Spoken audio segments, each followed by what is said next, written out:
I get a picture? On the watch page.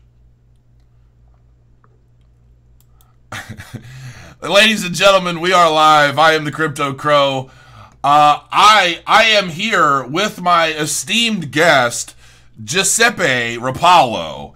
He's a former Backstreet Boy or NSYNC. I haven't figured it out yet, but we'll be right back and talk about all that and more right after this disclaimer. Stick around.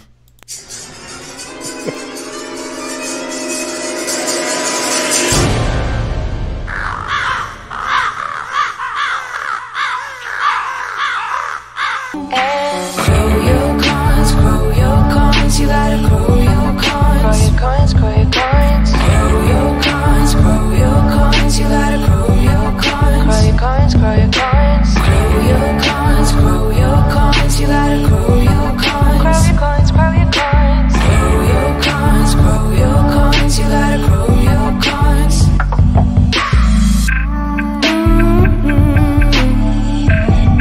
Grow your coins, grow your coins. And we're back. Welcome.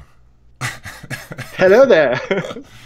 I was originally expecting to be speaking with somebody else, but it looks like you've taken the seat of someone. So that is correct. That is correct. So that's the first thing that I have to tap into, because I was confused for a minute. I had everything ready to go, and then Heather was like, "Oh no, that's not who you're interviewing." I'm like, "Wait, what's going on?" So I'm so sorry about that. So you have stepped up. You're the new CEO now, correct, of Tiberius Coin. That is correct. That recently happened last Friday, and it's essentially it actually doesn't really affect the whole business in a big manner. It's essentially just how we structure ourselves internally. I mean, Christoph is my mentor.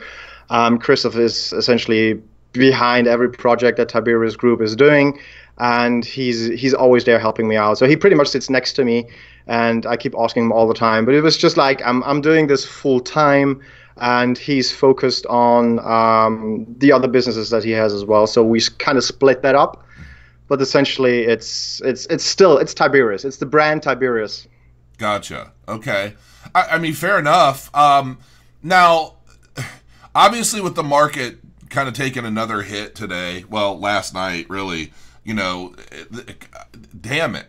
Like, I don't even know what else to say. That is crazy. That is absolutely crazy, and that is also very frustrating. I mean, looking at that kind of volatility, it might be exciting for some people, and it might be exciting also for some people in certain periods of times. But essentially, there's also a need for a little bit more stability and a little bit more substance. The product that we're offering has way lower volatility, and I'm just thinking about sitting in that seat, taking a hit of 10% within a couple of hours. I mean, it happened 12 o'clock our time, 6 o'clock your time. Within 90 minutes, market dropped, 7%, maybe even more, 10%. Right. And look, if you want to actively trade that market, you have to put your P&L somewhere into a safe spot, whether it's Tether, whether it's US dollar, or whether it's other products. And the Tiberius coin would be a perfect product in order to secure these kind of profits, or in order to protect yourself from further losses as well. Well, typically when the market crashes, I've already set my position to improve my position. So I actually sold my Bitcoin at, I think it was like 69.50, expecting it to go down from there. And this was just like last week. And I, and I told everybody, like, I went ahead and sold because I expected it to go down. I expected a pretty decent dip here soon. And then it shot up to like 72, and I'm like, son of a bitch. And then it got to 73, and I'm like, okay. That happens so many times. Yeah. The trade is pretty much just running away. You have no chance to pick that up again. You have no chance to jump up that train anymore. I've been in such a situation so many times, because what I've been doing here at Tiberius, I've been managing the metals book.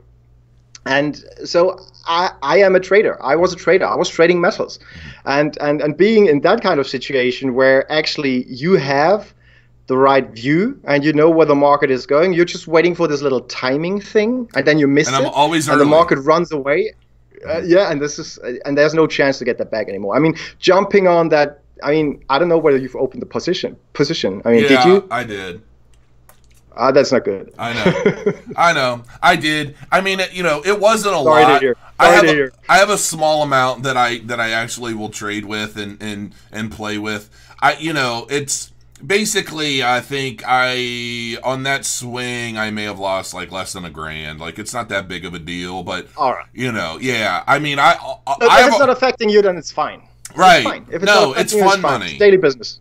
Honestly, it's what I'm using to try and learn technical analysis more. And so I feel like the only way to really learn how to get good in TA is to have something at risk, because it's the psychological effects that the trading has on you. And using simulators and things like that, it's not the same, because you're not making the actual decisions you would make based off your own TA. Right? It's like, oh, I'll just try this. And you're not learning as much from that. You have to really put your balls on the fire in order to that's the way I look at it. Exactly. So, you know, we'll see. Look, exactly. I'm coming exactly from that angle. I mean, when I started at Tiberius, I started with this company 11 years ago. I started as an intern, and my first, besides of like building up PCs and setting up phones and all that stuff, I was there in order to backtest time series and backtest commodities. So is a moving average working? Mm-hmm. Can I use a 200-day moving average in oil? Can I use an RSI in copper?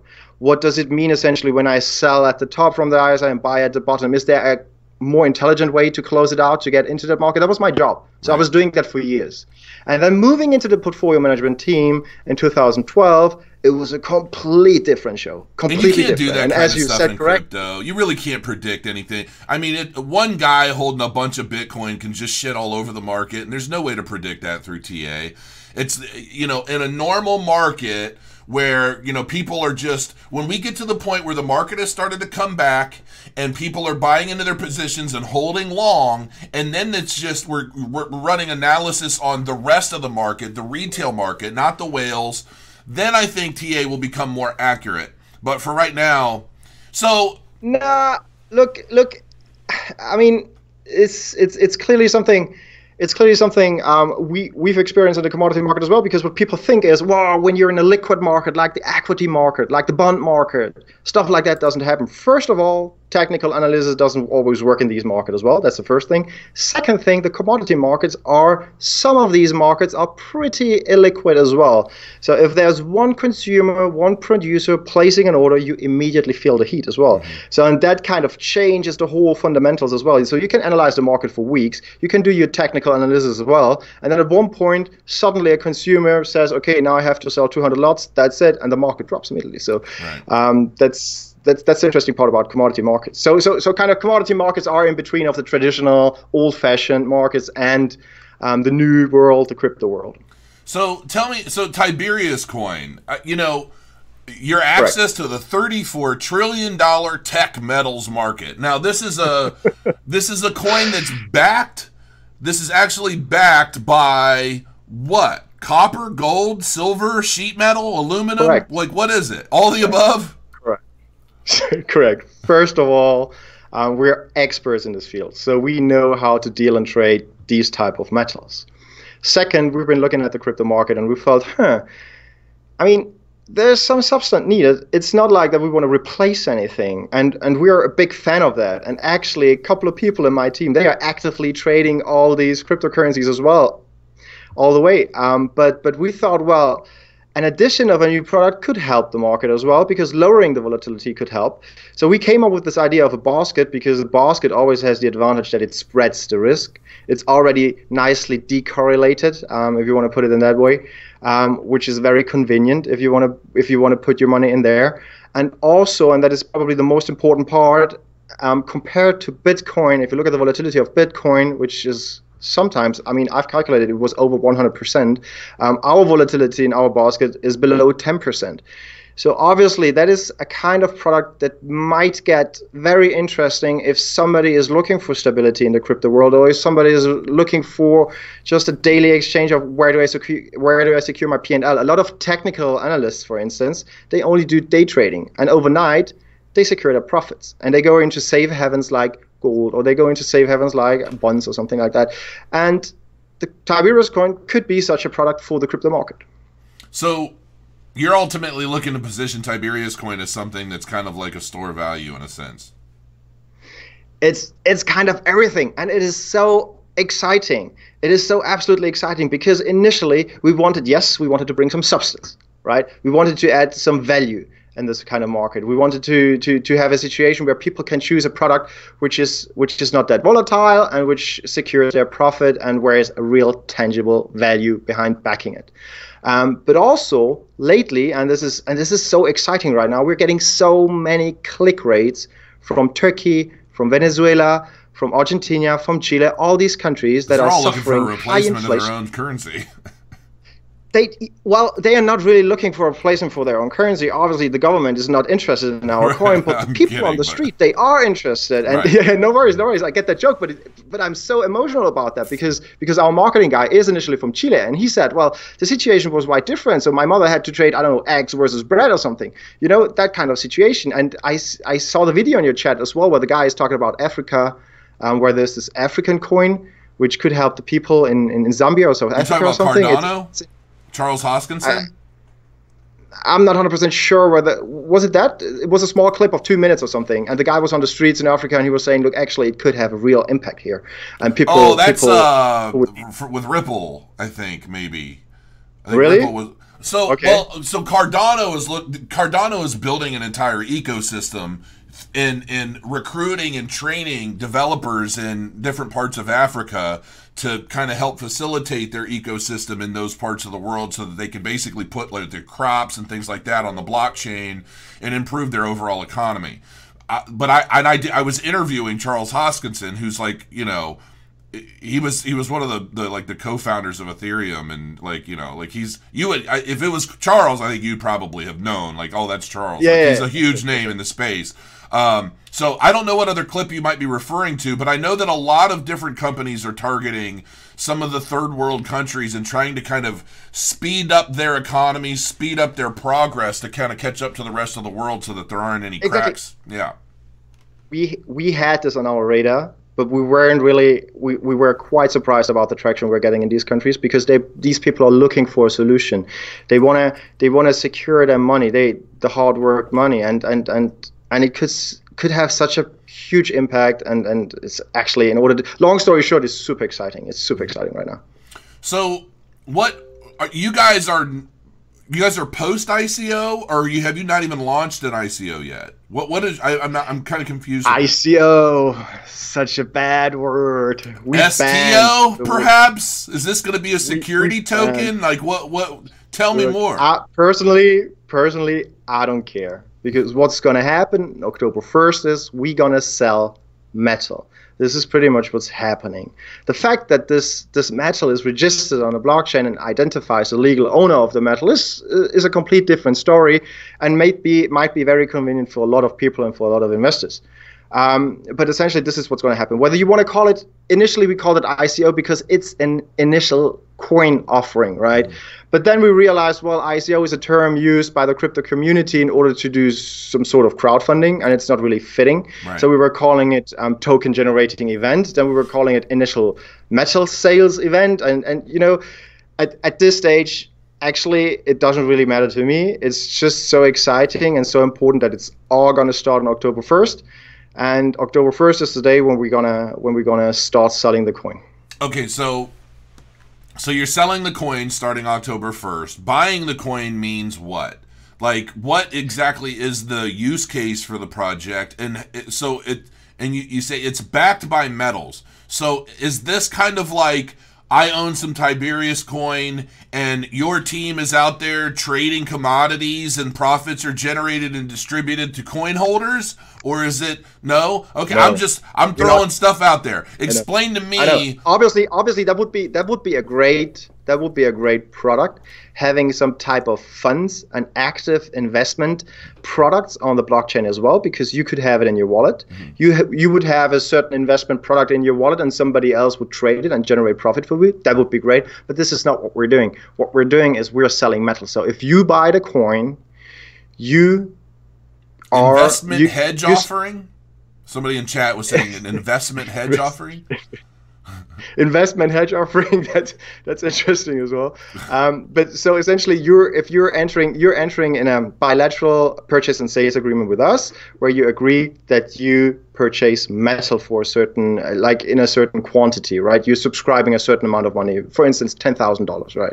So what's happening now is you instruct us to keep that metal for you, because obviously you don't want to have the metal in front of your doorstep, because 25 tons of copper is not really looking attractive in the garden. 25 tons of aluminium might be looking attractive, but copper doesn't, to be fairly honest. So you would instruct us to store that metal in a warehouse. So essentially, yes, we're taking the money and then we are running around acquiring the metal from you, and then we need to figure out how to get the metal. Then we need to look at which kind of location there's going to be laying around, and we need to make sure the insurance is in place and everything. So this is a whole bunch of service that happens around the coin in the back end, which essentially the client or the investor is not exposed to. So the client is essentially just looking at his phone, and he sees he has a Tiberius coin, he has a certain amount of copper, aluminium, and so on and so forth, and he's the legal owner of that.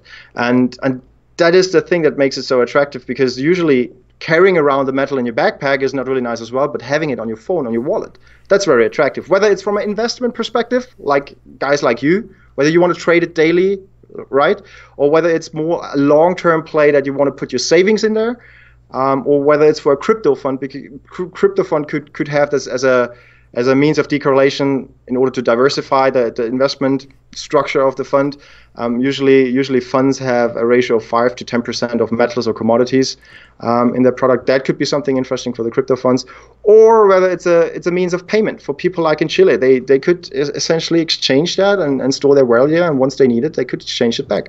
So I mean, is this really like bonds and stuff? Like, is this paper trading kind of thing or are you guys literally creating a warehouse to store all this metal? Yeah. Everything is in place. This is nothing that has to be created, and that's the beauty about that. We're a major, Tiberius Group is a major commodity player for the last 10 years. And everything is already in place. So we have the trading lines, we have the connections to the warehouses, we know how to acquire the metal. Actually, the biggest metal exchange in the world is the London Metal Exchange, the LME. So we know exactly how to procure that metal and how to store that metal. This is our daily business. This is what we do. What comes on top is essentially just that we identify the owner of the metal on the blockchain. This is essentially the trick here that's happening. I guess I'm just trying to wrap my head around it. So why blockchain? Okay. Like, because this is a whole new world for me, you know. So, you know, why? Okay, so I buy, 1,000 Tiberius coins. Okay, how does that break down? Like, I'm looking at a graph on your website: 1.5 milligram of platinum, 25 grams of copper. Stuff. Is this a breakdown per coin, or like what is this breakdown? Exactly. That's the breakdown per coin, and I apologize if we use the metric system for that, but that obviously transfers into like the quantity of metal you have within one coin. So if you have 1,000 coins, you would need to multiply the quantity of copper, aluminium, and so on and so forth, and then you would have essentially the quantity of metal you own. You are the legal owner of that kind of metal. And for the back end, we've planned to make it a little bit more attractive and to make it a little bit more transparent for people. So when they open up their phone or when they check the website, that they see exactly, okay, what kind of metal do I have? How many kilograms do I own? And where is it stored? And so on and so forth. All these nice features. But I think the most important thing is that we're launching such a product, and that creates an opportunity for traders. I think that's the big message here. No, I think this is actually really interesting, which is why I'm asking so many stupid questions, because No, that's great. That's great. Sign up for it. So what do you guys know what your ICO price, or your whatever the hell you want to call it, your token price? Do you know what your token price is going to be? This is another question we're getting so many times. I'm sure. Obviously, because everyone is coming from the crypto world, wants to know, okay, how much is one coin? And we're always saying, look, first of all, we can't tell right now because the coin itself is metal, and metal prices are moving as well. For instance, in the last couple of days, copper dipped 2%. Like, this is a big move for copper, but obviously not for the crypto world. 2%, not a joke. And and because these metal move, and that essentially means the basket of metal is moving in prices as well. So essentially means the value of the coin changes. And we always use this reference of 70 cents, 70 US cents per coin, but essentially the exact price nobody actually really knows, because we don't know what the prices of the metal of the basket is in October. It's going to be roughly 70 cents. So 70 cents, a couple of percent up. How is the volume of trading of the coin going to affect the overall value of the coin if it's based or pegged against the value of the metals associated with it? I mean, ultimately, you have a lot of different players kind of going into the overall value of the coin, right? That is true. That is true. But essentially, that shouldn't actually, like, the price of the token should always be related to the price of the metal that is held by us in a warehouse for the client, on behalf of the client. And this is just due to the fact, if we see, and here comes the second company, the second business interest that we have here in place as well, is essentially if we feel like the token is moving too far away, whether it's on the downside or whether it's on the upside. I mean, that's a fair statement. Whether it's on the downside or whether it's on the upside, we make sure the price gets back into line, because we can essentially do an arbitrage. So if the coin is too cheap, we would obviously buy the coin, cancel it later then, and sell the metal on the exchange. Or if the coin gets too expensive because there's some kind of artificial bubble or something crazy is going on, which is not justified by the fundamental situation of the metals that we're holding in the background, we could essentially start issuing more coins as well. Because the only thing that we want to make sure is that token price and the metal in the background is more or less always in balance. So if you started off with, and I don't have any of your token metrics in front of me, but let's say you started off with 10 million tokens or however many your guys are launching with, and then you say, okay, well, the price started at 70 cents, now it's $50, right? But so we need to create more tokens to kind of alleviate the price so that it's still affordable for people that want to go in. Mm-hmm. What happens to the value of the original coins that were out there? I mean, does that dilute the value overall? I mean, that's kind of the point, right? Look, diluting the value is such a bad term. I mean, actually, the biggest risk would be if we would issue a coin at 70 cents, and if the coin would trade at $50. This is cancer. This is dangerous for everyone who's involved in this market, and that would essentially be dangerous for the company and the product itself as well. Again, metal markets move. Look, the metal basket that we've been choosing, we expect that the metal basket will roughly move 10 to 20% in the short term, and 50 to 100% probably in 1 or 2 years. That's kind of the vision that we have. But like, this is definitely not a pump and dump, or I wouldn't call it pump and dump, but this is definitely not a crazy horse that we are offering here. I would look at the Tiberius coin more as a conservative means of storing value. Exactly, stable alpha. This is what we're looking into, and that is exactly the reason why we've chosen that kind of basket. If you look at the basket, we have nickel in there, we have cobalt in there, we have aluminium in there. These are all the metals you need in order to boost technology. If you look at Tesla, if you look at robotics, if you look at AI, if you look at every single phone here, everything is battery driven, everything is digitized. So obviously, the world needs these metals. It's an essential for the world. And by buying this coin, you would grant yourself a stable and secure long-term alpha. Oh, now you don't like it anymore, right? No, it's not like that. It's not that at all. I'm just thinking about. I mean, I don't see your face right now. You don't see me. Oh, I'm picking my nose. That's all. Okay, I'm just trying to figure your reaction. I can't play with that right now. So, well, I'm curious. So. The coin, you're obviously, it sounds like you're trying to create a stable coin. Now, let's just say you're effective, right, and successful in creating this stable coin backed by all these metals. Well, then people are going to want to use it for currency. So what? That's fine. Right? So what sort of use case plans do you have in addition to it just being backed by metal? In other words, and maybe you don't need any. Like, if it's effective as a stable coin, well, then it becomes a it becomes a coin used as a store of value for traders. Because then it's no longer really based off of the speculative nature of its use case. It's based off of the actual price of the metals associated with it. So I like that in the sense that I feel we need some more stable coins, provided this is effective that way. So I don't know. So Go ahead. There's more use cases. There's definitely more use cases. First of all, and it's important to know, it's stable compared to cryptocurrencies, but it's not stable compared to a real kind of stable coin which doesn't move, or to a currency like the US dollar, or to something like in the bond market, right? Metal market move as well, and that's what we think. It is interesting from an investment perspective, but it's definitely a little bit more conservative in that kind of sense. Second thing, which is super important to know, is the coin is inflation protected. This is important to understand. If you calculate inflation, you would use a basket of material, and within that basket of material there would be some commodities as well, and within that basket of commodities there would be a basket of metal, right? So essentially calculating inflation is essentially because you're looking at commodity prices. Now, investing in metal means essentially you're protecting yourself against inflation. And that comes into play when you're talking about Turkey, Argentina, Chile, which are suffering from high inflation. Now you suddenly have a product that protects you from that kind of bad inflation.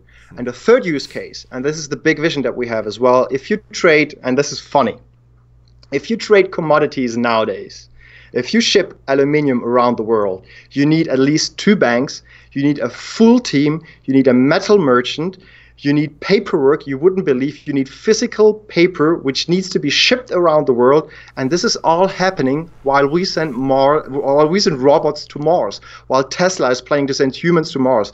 This is something which is very frustrating. So here's the trick that the Tiberius coin does, because later down the road in Q1, we want to issue an aluminum coin, we want to issue a copper coin. The trick is that the legal ownership can be passed on the moment you trade the coin, which is very beautiful and very convenient. For instance, for Daimler, who needs aluminum, and for an aluminum producer who wants to sell aluminum. If you bring these people together and they could transfer the metal and get physical delivery, that would be beautiful. And this is all happening with the blockchain. You need the blockchain because blockchain enables you to create that kind of instant trust that this agreement, this purchase and sales agreement, is happening in that very instant second, and this is our long-term vision. So you have various amount of use cases. Obviously, trading is another one. I mean, it's just very, very exciting to see all these various use cases. I mean, we're getting a lot of comments. I don't know whether I'm talking too much. Do I talk too much? No, you're fine. You're fine. I'm just you're turning into max headroom a little bit, because you go from HD, and recently you just kind of went into like a Picasso painting as far as the pixelation of the video. Yeah, it's kind of slowly clearing up, but yeah, it looks really kind of interesting. Okay, I'm not okay. Maybe because I'm talking too much and all. Anyways, and this is something interesting as well, because people are approaching us and asking us, well, but you got to identify your target group. Is it now an investment product, or is it a stable coin, or is it something for Argentina? You got to be clear on that, and you got to nail these people down and blah blah blah. And I don't see it as a disadvantage. I see it as an advantage that our coin is flexible and has many use cases, which could attract a lot of people from various directions, whether it's traders, whether it's crypto funds, whether it's conventional funds, whether it's producers and consumers, or whether it's people just looking and seeking for security. I think the only thing that I see being a potential hurdle is in the crypto space. People are into crypto because of the giant swings. Because Bitcoin loses $200 in minutes and gains 1,000 in an hour. That's perfectly fine. Right? That's perfectly fine. And that's fine. And we don't want to kind of, and as I said in the beginning, we don't want to substitute these kind of products, and we don't want to change this world or this ecosystem. It's beautiful, and people should always have the opportunity to play with these swings. But again, if you generated a couple of grands in Bitcoin, you cannot tell me that you're sitting overnight on Bitcoin with a huge position on. Obviously, you're going to close it as well. And then the question is, are you moving your money back into dollar, or are you moving your money back into Tether? Although we all know that Tether is kind of shady. Like if you look at the disclaimer, it clearly states in the disclaimer 0.7, we can do everything with your money. That doesn't really create that kind of trust, right? Right. So you would agree on that as well. Absolutely. So obviously, I think it's a big ecosystem that continues to grow, which deserves more products, which deserves more diversification, which essentially means it's up to the investor, it's up to the trader doing what he wants to do. Well, here's the thing. You say, well, we're going to launch this coin, but then at some point we want to have an aluminum coin, and we want to, or aluminium. I don't know how you say it. You know, a copper coin, a nickel coin. Like, what would be the point of that if you already have an all-encompassing coin? Obviously, more products. If you look at the financial markets, if you look at what happened in the last 15 years in the financial markets, I don't know, there's these ETFs were coming at the markets. So suddenly there was an ecosystem created, and everyone started distributing products, whether it was the S&P or whether it was like the German equity index or whether it was gold or whether it was commodities or currencies. Everything was put in an ETF because it was so convenient and so nicely to trade with. So there were pretty much no hurdles anymore. There were fractional ownership as well. So pretty much you could buy an S&P for $2 and be invested in the S&P for $2, which is great. So these kind of product provided access to a certain market, and we think the crypto market is ripe, is more than ripe, in order to absorb that beauty of these kind of products as well. So you're starting with this one coin, and then you're going to have multiple coins for different metals. How long is it going to be until you just launch your own commodities exchange with all of your own coins that you're basically buying and selling? I mean, I'm not supposed to drop any. I mean, I can already see where this is going. We're working on that. So you're working on that? Obviously, we're sticking together. We've been thinking about that quite a lot. Let's put it that way. There's more coming up in Q4, Q1, so stay tuned. Be excited, because definitely there's a lot in the pipeline, a lot of thinking going on. I can see it already. Yeah, I mean, I'm pretty good in putting things together. So I see. Okay. Well, I mean, you know, it's a good thing. I see the potential in what you're doing. And, you know, there are going to be a lot of people who maybe they want to get into crypto and maybe they don't want to trade coins with such high volatility. Maybe they're open to 5 to 20% volatility swings over the course of, you know, a day or week, as opposed to worrying about a 50 to 60 or 100% volatility on some coins. And so especially for beginners, a commodities exchange focusing on commodities through cryptocurrency could be just the answer, especially for new traders, new people looking to get into the space and kind of learn before they go into the big bad world of the, you know, the wild west of crypto. Like, it's the big boys world. It's obviously like you need to have guts in this market. I mean, you got to admit that. So obviously, yeah, that's correct. It would be a nice coin for beginners as well. Yeah. Yeah, I mean, I dig it. I do. I think it's actually kind of cool. Cool. I like. So what is the chat saying, by the way? Because I don't have access to the chat. What is the chat saying? Is the chat nice? Does it mean people are telling me to get you to my conference in February? Because I'm doing a big mass adoption blockchain conference in February. It's going to be nationally televised. So I think people like you. I checked your website. Yeah, I checked your website. I saw that in the video on Saturday. Yeah, you were. So I will be up for it. Yeah, we'll have to get you out there. No way, whatever Tiberius do, the coin will never be a stable coin. It will be an investment coin. Wahaha. Yeah, but I think the swings in the coin's value are going to be a little different. After listening to me now, can you tell me the difference now? So is it an investment or is it a stable coin? I would consider it an investment coin. Yeah. You know, a stable coin to me is something that just does not budge. You know, like Tether. I mean, it's 99 cents or $1.01 or $1. I mean, that's pretty much where it stays for the most part. I think the most I've ever seen it swing is maybe 98 cents, and that was for a brief period of time. So that's basically what, you know, a stable coin. But this is, you know, I consider this not necessarily a stable coin in that sense, but much less volatile than the majority of coins out there that can drop 25% in an afternoon. Exactly, it's something in between, and it's definitely something in between. Obviously, we're not going to stick to one certain value. Obviously, the metal prices are moving. We think metal prices will rise in the near term and also in the long term. But again, if you consider yourself, if you expose yourself as an investment coin in the crypto space, And if you look at the investment, if you look at the returns that the crypto is doing, usually you would pitch that and draw a chart where you see, okay, this is Bitcoin, this is Ethereum, these are all the altcoins, blah, blah, blah. And suddenly you would have a horizontal line, right? And that would be the Tiberius coin. And then you would go, well, and this is your investment. Obviously, that's not really attractive. Obviously, this is not something you can push ahead and make people. You kind of create an excitement around that, yeah. Obviously, so we feel like we're in between of these kind of worlds, you know, somewhere in between. Well, I mean, there's a difference between long growth coin investment and something you might buy in an afternoon expecting a price swing, you know, that you're going to make a solid gain in the afternoon, you know. So there's nothing wrong with it. Cobalt, for instance, one of the main ingredients in battery industry, which is part of the Tiberius coin, tripled over the course of 2 years.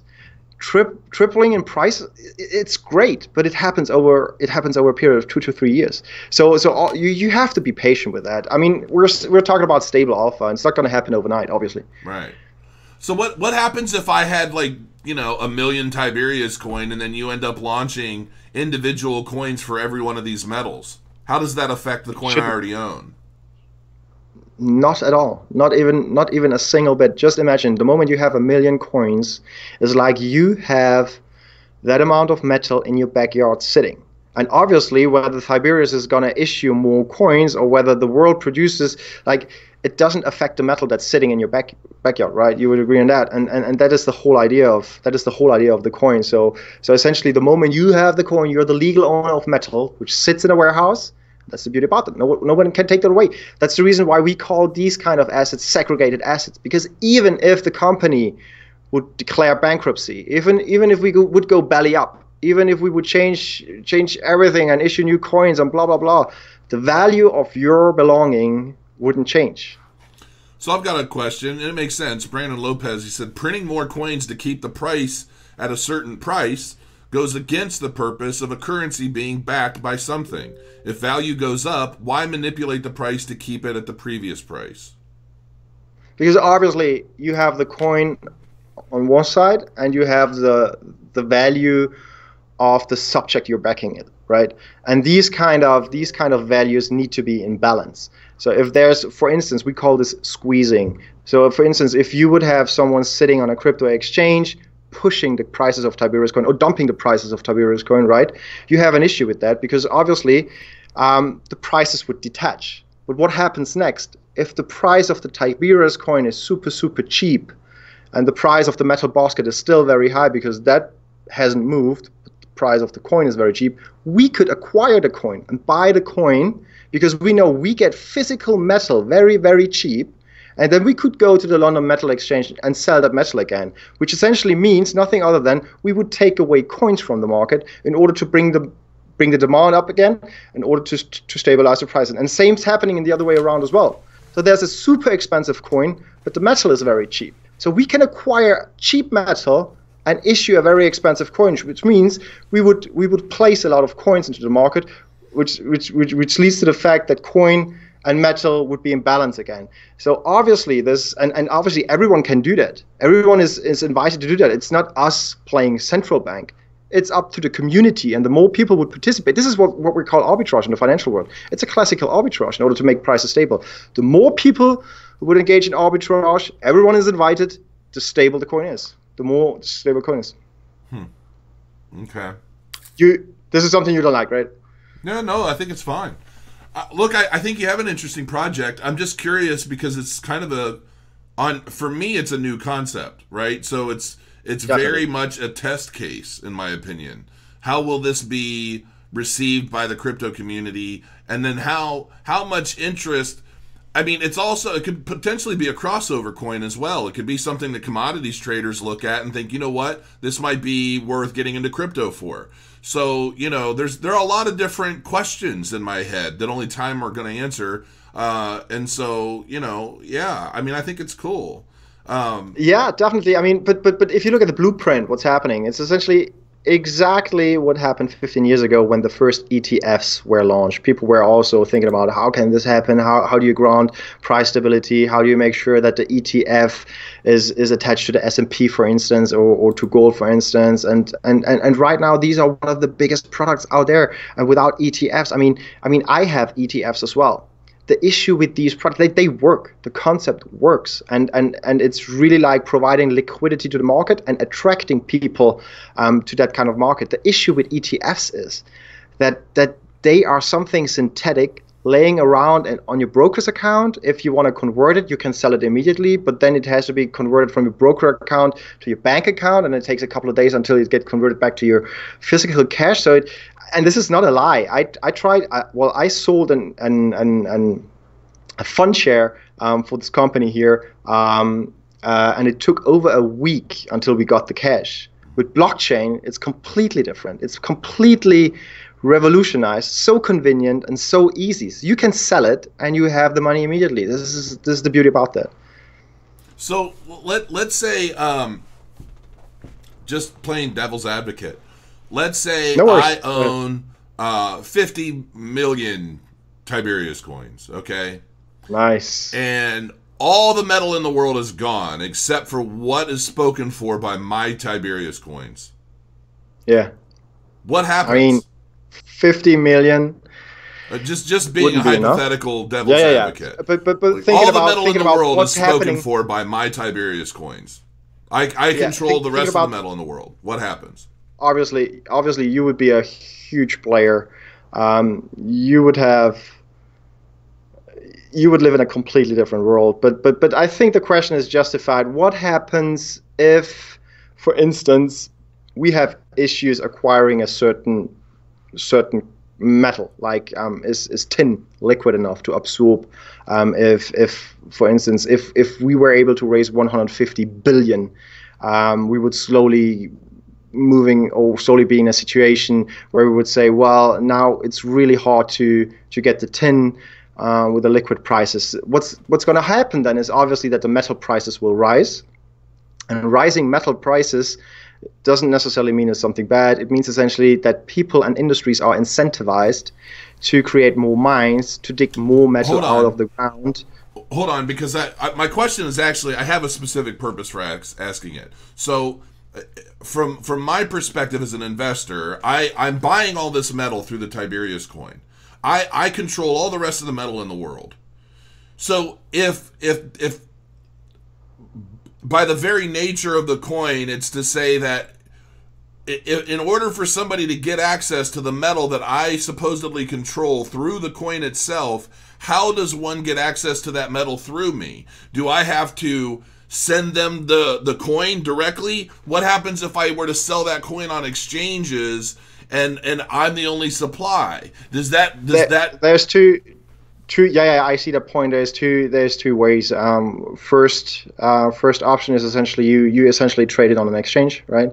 And the second is every single coin that you have is you can cancel the coin and ask for physical delivery, and then the whole process goes on. Okay, what kind of warehouse certificates belongs to you? Now here's the warehouse certificates. Now you can request physical delivery as well, and that is essentially we built that in as a function because the big vision, as I said earlier, was essentially bringing producers and consumers together in the commodity market. So obviously we need to provide the kind of feature of physical delivery.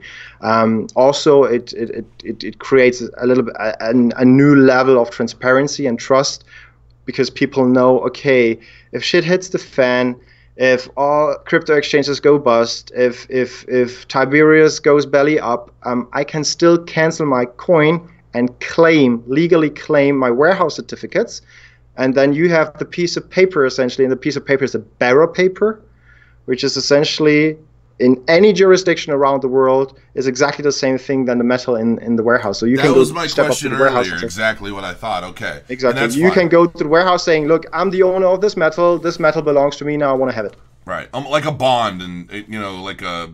Exactly. I get it. Exactly. Okay. So, that's cool. All right, that makes more sense. Yeah, because I'm like I said, I'm just trying to find out, exactly what the mechanics are as far as the coin and Sure. its relationship to the metal that I supposedly Devil's own. advocate. I mean, bring it on. I'm all about it. Yeah, no, I mean it's cool, man. I just I think I'm getting a better understanding, and really that's what this whole interview is about, is just giving everyone watching a good understanding as to what this all means and what kind of impact it could have. And so, any more questions from the chat? Yeah, because I'm curious what the community is thinking. I mean, some of that stuff are questions from chat. Any questions in chat? We've got a few more minutes to go, so if you've got some questions specifically about the coin, post them up. I think this coin is awesome. Whoop whoop! Get some Tiberius Coin, guys. Cool. That was funny. I mean, there aren't as many questions as there are just comments. I mean, it seems like people dig it. Cool. Wow, Dude, this is nice. the first step to the actual stable coin. So we are buying metals in a tokenized fashion as opposed to on some kind of metal stock market exchange or the metals itself. Yeah. Right. Exactly, and that's the future. We have blockchain. And that is the future. You should have the possibility to exchange the legal ownership of something very quickly within a couple of seconds. That should be the way where the world needs to head, and not like, no joke, couple of months earlier, like 6 months earlier, I was supposed to send a fax to a bank. Like, we don't even have a fax here in this office. I said, literally, no, we can only accept faxes. I was like, it's 2018. Come on, guys. Right. Like, seriously? Like, yeah, I'm all about digitally signing docs anymore, and I still get people sending me PDFs. I'm like, look, lady, I don't own a printer. Like, get an account with a DigiSign company and send over that. Like, you're right. It's 2019. Well, almost 2019. It's time to get with it. All right, man. Look, I mean, I think this is cool. I suggest everybody go to TiberiusCoin.com, check it out, get involved with the community. The token sale starts October 1st, so I'll be adding you guys to my tweet deck so that I can kind of keep track of the latest news and what's going on. And I'm curious to see how the sale goes, how many people. It's tough, man. I mean, it's going to be tough. I mean, you've got some big balls, man, launching a sale in October. Just because the market where it's at, even somebody was commenting on the people watching against the number of subscribers. It's just the way it is across the board. Like I said, I've got a private invite only group of the biggest influencers in the world, and everybody's feeling the pain. The number of projects launching is down. The number of views across the board. It's also crazy. I was talking to a metals trader today. Mm-hmm.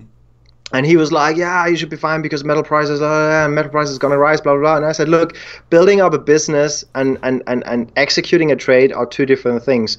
And we're essentially building this project for more than 8 months now. We're sitting together, working full time. There's more than 10 people working only on that kind of project, right? So you cannot really time and you cannot really foresee the sentiment later down the road. So obviously, this is the situation where we are right now. We hope for the best, and we hope essentially that the community will like the coin. I have one more question before we go. Are you guys regulated? How can I be sure my money is safe? Okay. We have worked with 3 law companies together in order to make the product as safe and secure and as transparent as possible. So we work with 3 big law companies, right, in order to come up with the legal framework. And by signing up these legal documents, there's essentially a bilateral sales and purchase happening between 2 parties, which is the company and the owner then of the metal. This is one thing. The other thing is the company Tiberius Asset Management, which is not issuing the coin, which is the asset management arm of the Tiberius Group, is FINMA regulated in Switzerland. And Tiberius Asset Management is always supporting, especially when it comes down to KYC and AML. The guidelines are completely in line with what is essentially needed with a FINMA compliant company. So we're using a lot from that as well, but obviously we want to make it attractive as well on the other hand. But nevertheless, the contract that you're signing up, the moment you buy a coin from us, is the moment you sign up to a complete bulletproof, transparent agreement, right? and you can everything read up. I mean, it's going to be public in the next couple of weeks, and I hope people will read it and people will bomb us with questions if there's some uncertainties, if there's something unclear. We'll sit down and we'll work on that. But right now, I think we're at the level which is pretty comparative. Like if you compare it to other coins or other ICOs, I think we are pretty transparent in a couple of weeks when we release all these paper. Okay. Well, will the U.S. be able to purchase the coin at sale? Oh, now the biggest bummer comes up, and I think you wanted to close this interview, right? No. Look, the long-term play is being regulated in the biggest countries. But for now, in order to see whether people like the coin or not, we've excluded the US people, green card holders. We're not even touching US dollars. The reason being is that we want to be regulated under the SEC, but at a later stage. Once we've seen that the product is essentially liked by people and people are purchasing the product, and we have a sustainable business model behind that. If that is everything ticked, and if we're certain that we can offer a secure platform for people, then we're going to roll out in the United States, and that's hopefully going to happen Q4, Q1. Okay. All right, Giuseppe Rapallo, Tiberius Coin. Thank you so much. Check it out, TiberiusCoin.com. Get involved in the Telegram community, and yeah, man, we'll keep watching and see how things progress. Thank you so much. Thank you so much for having me. Thank you for joining me. Thank you all for watching. I'll see you real soon. Crow your coins. I'll see you again tomorrow.